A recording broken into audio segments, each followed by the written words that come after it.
Some viewers may find the following video disturbing. Viewer discretion is advised. Let's go.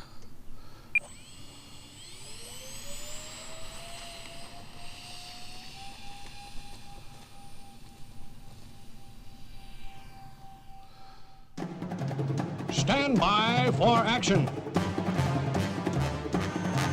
Anything can happen in the next half hour.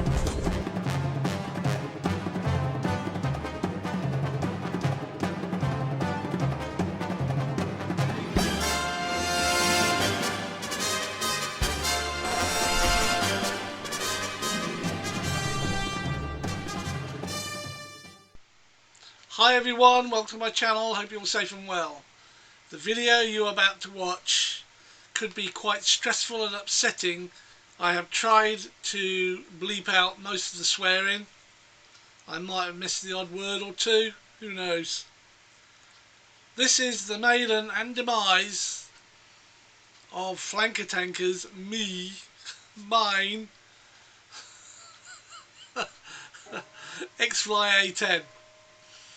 Spectacular. Yeah, watch the video, please comment. I'd really like to know what you think. I have two theories. In fact, one thing I know for sure now because I obviously put the video together. But the second part of my theory, or the second thing that is involved, might not be. I'd really appreciate any comments and notes from people with experience on what's about to happen.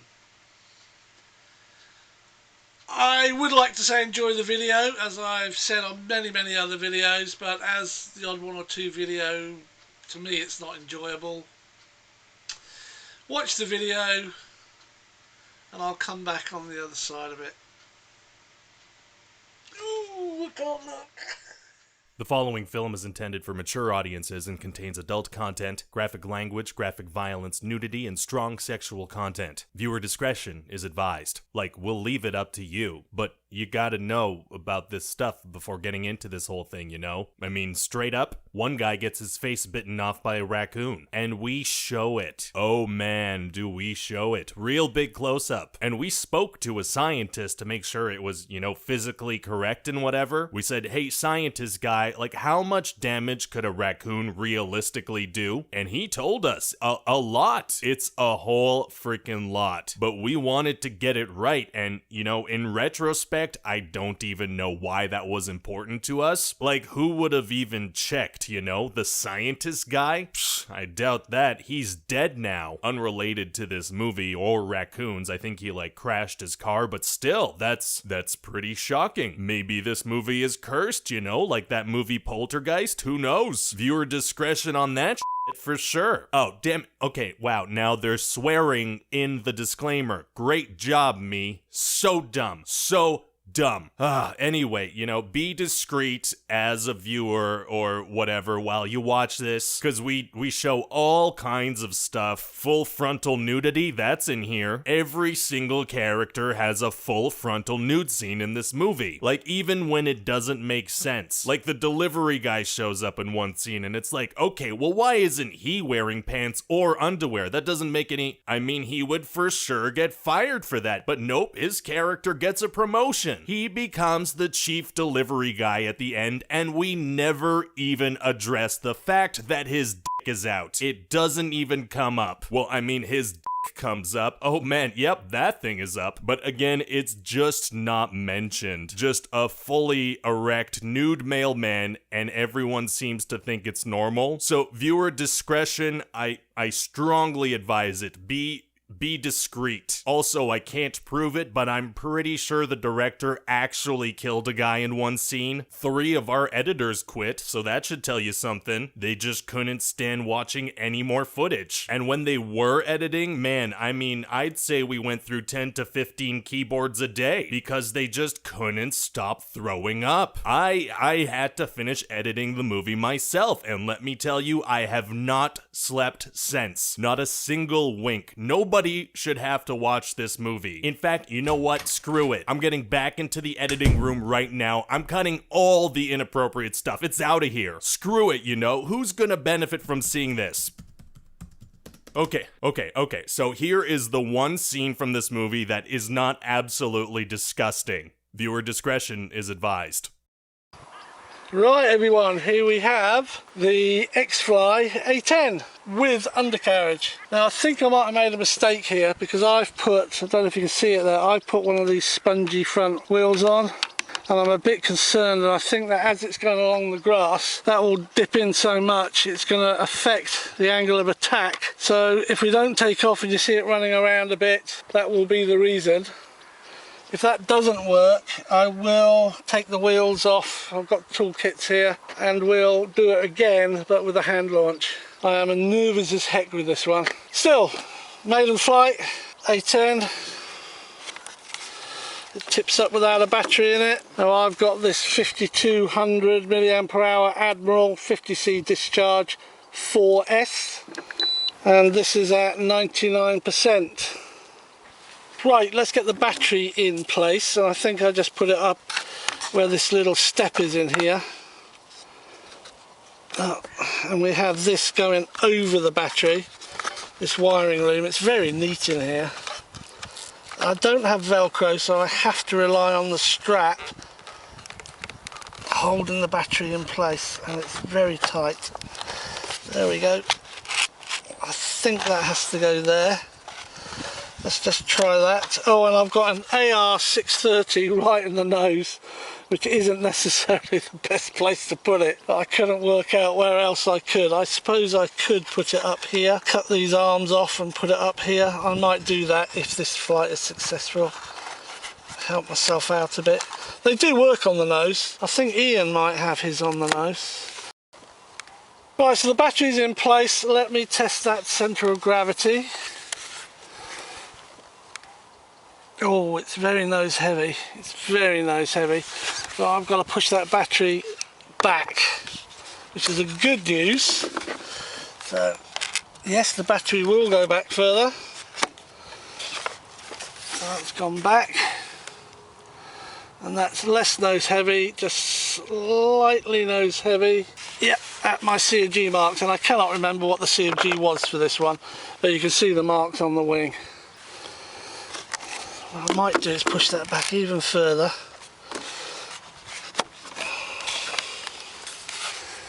See what that's like. Oh yeah, that's even better. That tipsy nose heavy is what we want.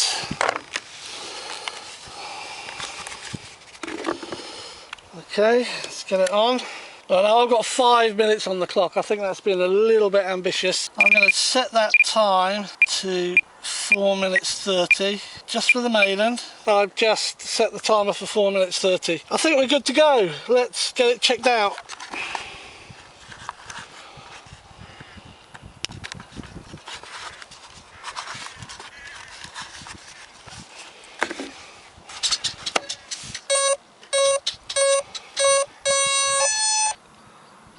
Right, left, up, down, right, left. Whoa, I've got loads on that. I have to be careful with the rudder. Not rudder, the steering. That's massive. Right, left, up, down. High rate, mid rate, low rate. I'll start on mid rates. AS3X mode, safe mode. That's correct. Let's see if it hunts. Yeah, okay. Alright, that's it. Okay, clear jets. Throttle cut off. Let's do a maiden on this Xfly A10 while I've still got my nerve. I'll see you on the other side, everyone. Alright, for the record, it is 5 to 7 AM in the morning. AS3X mode, safe mode, high rate, mid rate. Okay, we've got a breeze started. Here we go, folks. A10 by Xfly, twin 50, 4.5 minutes on the clock. Maiden, let's go.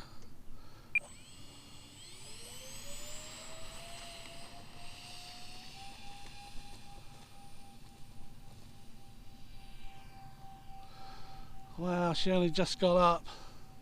AS3X mode. Where's she going? I've got her, she's coming back. Low rates.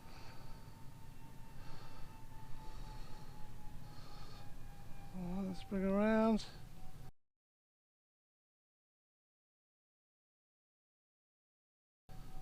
Oh no! Mid rate.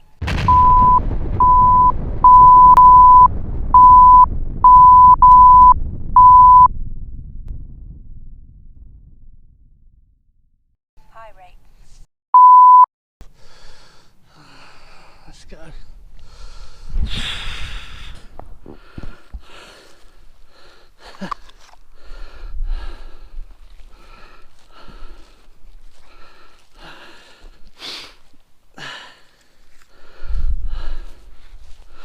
Oh shit, that lipo's had it.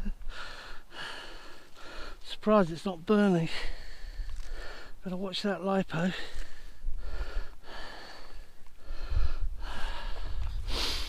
Put that in my pocket.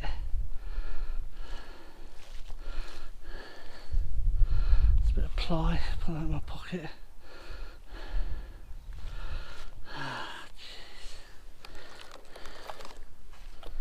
Put that in my pocket. Wow.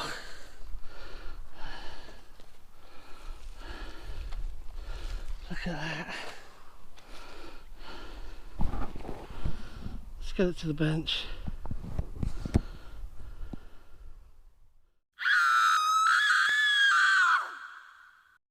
Would anyone like to hazard a guess on how that happened?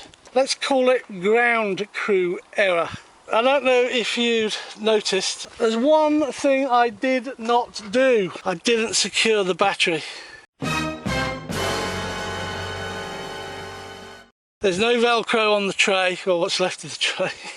I didn't put any on. So when I put the battery in and I was moving it around, I didn't do the strap up. And the strap is what holds the battery in place. Therefore, a few turns, a few banks to get it back here. I thought I had it under control, it was coming back to me. The battery had moved, basically. The COG was way out and it just nosed in. It didn't stall, it didn't tip stall or anything like that. I was about to change the rates because I felt it was very sluggish, and then whoosh, down it went. The battery was flung quite a way out, and that's evidence that it was not, and I repeat, not secured in the bay. Here's the battery, 2500. I'm not sure what to do with it.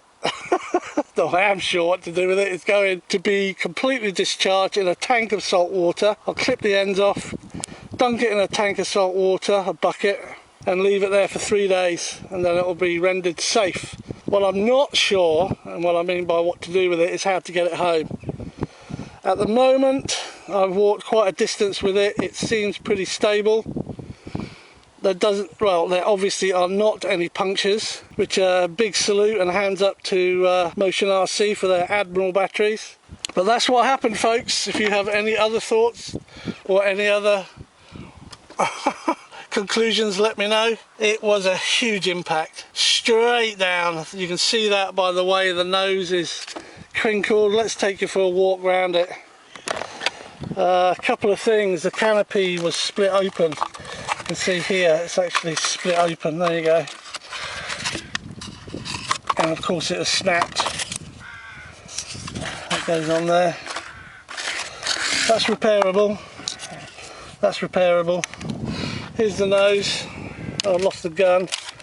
I don't know if this is repairable. Probably is. Can I be bothered? I don't know. You can see how it you can see how it concertinaed. It just went in like a concertina. Split here. It must have, in fact it went so far in, this was compacted so far up that both this and this were hit the ground. And also this nacelle broke off. That's easily repairable. That's an easy repair. Aileron ripped off. Oh, that's interesting. Why did the aileron get ripped off? I wonder if I lost an aileron. Okay, I'm changing my mind about what happened with this. Two theories. One was the one I've just said about the battery. But how about this one? I was flying it. Yes, the battery was not secured in.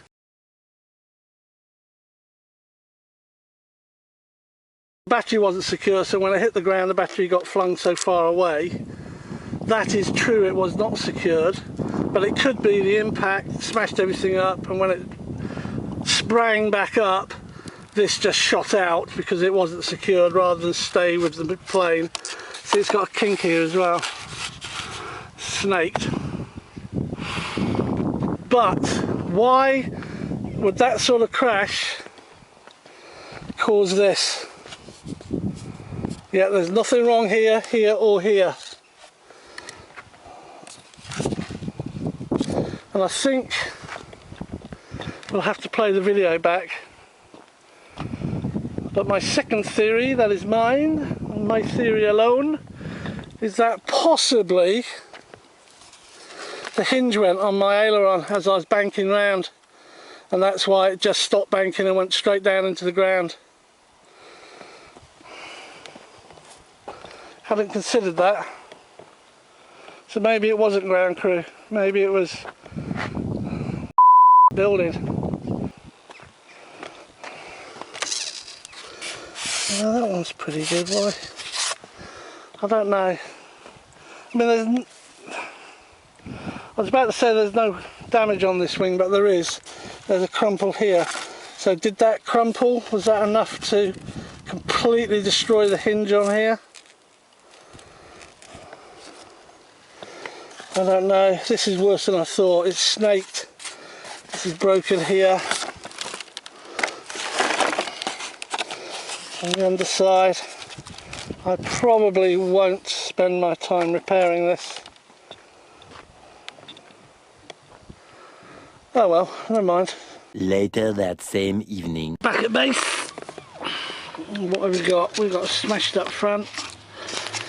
Look, got a hunk of iron in there on the nose. Stripped servo. The receiver had all its pins bent, but my neighbours lent me some point nose pliers and I put them all back, but I will need to test it all out. They were all bent over to the far right as you look at it. Okay, let's carry on. Here's the battery. It's actually amazing it didn't go off. We'll dispose of that in a minute. A crack here. Nacelle cracked off.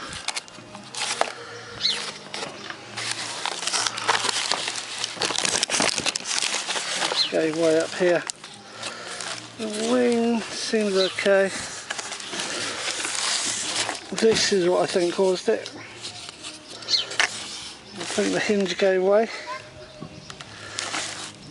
because everything else is alright. So that one's okay, the elevators are okay, and this was like that. And I think that's what's caused the accident. But it's lost a lot of structural integrity.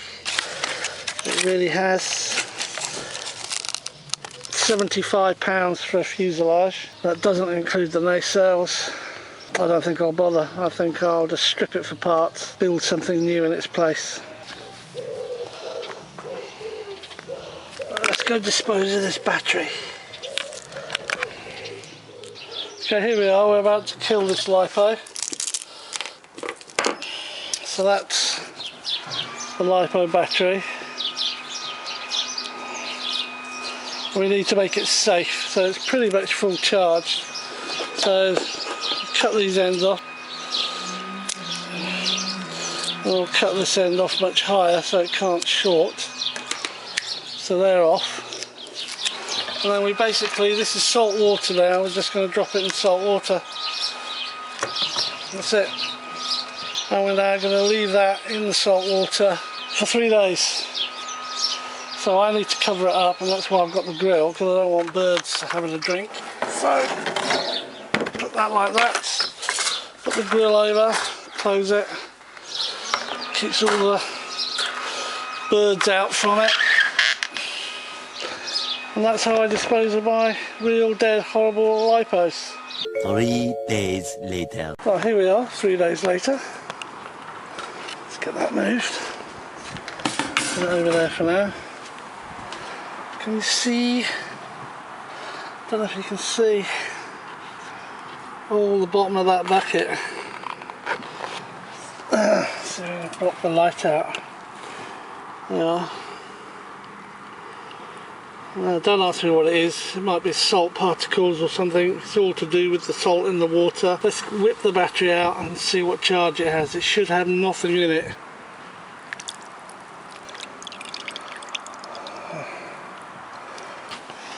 See on the side of the battery cells. Let's just put this down here for now. There we are. Now I've got a meter. Let me just try something. Yeah, it's absolutely dead. This battery is. There's nothing in there at all. So, nothing. It's dead. And that's now perfectly safe to be disposed of. One dead cell. Well, 4 dead cells actually. And this will be tipped down the drain. Well, what do you think? Was it the broken hinge on my aileron that happened to give way as I was doing that bank? Or was it, it's not very nice to see, but was it the battery being unsecured in here that shifted all the way forward, causing it just to plummet down because the centre of gravity was just right on the nose. The thing is though, regarding the battery, there was quite a ridge in here, and I had it back a few centimetres away from that ridge. Now if it was going to slide forward, it would hit that ridge. And I think that's what happened, and that's why I felt a bit sluggish, because with a heavy nose it's not going to respond so well. But why? I didn't do anything to make the battery raise up above that ridge. You can't see it, but there's quite a ridge. It's at least, well, let's measure it. Let's not mess around. The ridge that battery had to get over, yeah, okay, it was 1 centimetre, 10 millimetres.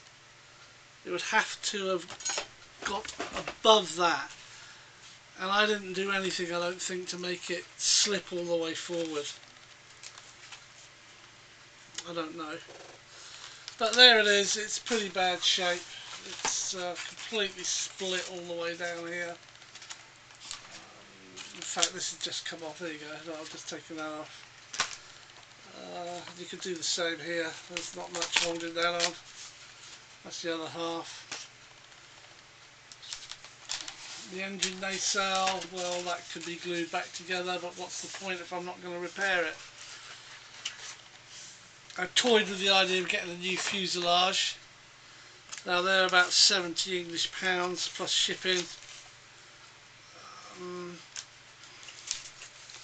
You know, I mean, as much as I'm good at it, I'm not going to get that back together with any particular structural integrity. It's just so bashed up. It's just not going to happen. Yeah. Let's face it, I've got a good 2-motor wiring loom if I want to use it on something. Was it the battery, in which case it was purely 100% my fault? Was it the aileron, in which case it wasn't my fault? Or was it a combination of both, in which case, hey, it was going to go down anyway? Yeah, so I will be building something else. I might actually do the Commander. But there is another plane that I've got. which is a low wing sports plane, which has been around in a box for a while. I might just do that one, just to try it out. But thanks for watching, stay safe, stay well, and I look forward to seeing you on another video soon. I am all over the place with this one, I'm really sorry, but this is very upsetting. You really need to feel it. It's just got no substance to it anymore. Even if I straighten it up, you know, glue that bit onto there, it's just got nothing going for it. It's got a massive curve in the nose. Yeah, I'm not going to bother with that. Oh, cheers.